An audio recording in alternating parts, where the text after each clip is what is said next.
भारत जागृति के ज़ेर एहतमाम BRS MLC कविता ने हैदराबाद के इंदिरा पार्क धरना चौक पर धरना मुनज़्ज़म किया। इस मौके पर MLC कविता ने कहा कि आमतौर पर ख़वातीन के आलमी दिन पर तकरीबात मुनक़्क़िद की जाती हैं, लेकिन इस बार तेलंगाना में सूरत हाल मुख्तलिफ है। उन्होंने नाराज़गी का इजहार करते हुए कहा कि हुकूमत ने ख़वातीन के आलमी दिन पर भी कसमपुरसी की कैफियत पैदा कर दी है। 1996 में तेलंगाना के बेटे PV नरसिम्हा राव ने मुल्क के वज़ीर आज़म की हैसियत से सरकारी मुलाजिमतों में ख़वातीन के लिए 33% रिजर्वेशन रखा था। कविता ने वाज़ेह किया कि तेलंगाना की तश्कील के बाद रियासत में इसे मज़ीद इजाफा हुआ है। तेलंगाना में BRS हुकूमत ने भी पुलिस तक़र्रुरात में तहफ़्फ़ुज़ात फराहम किए, लेकिन मौजूदा हुकूमत इन तहफ़्फ़ुज़ात पर अमल नहीं कर रही है।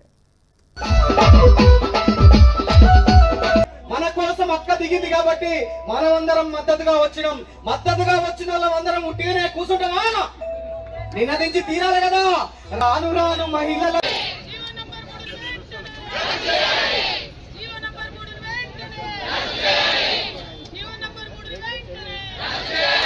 జీవో నంబర్ 3 వెంటనే జీవో నంబర్ 3 వెంటనే జీవో నంబర్ 3 వెంటనే महिला व्यतिरेकी कांग्रेस महिला व्यतिरेकी कांग्रेस कांग्रेस कांग्रेस महिला व्यतिरेकी कांग्रेस जीवो नंबर 3 వెంటనే जीवो नंबर 3 వెంటనే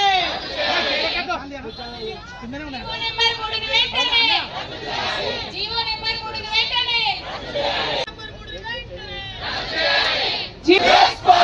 మైకి ఏమనే రాజీవ్ అన్న మైకి రాజీవ్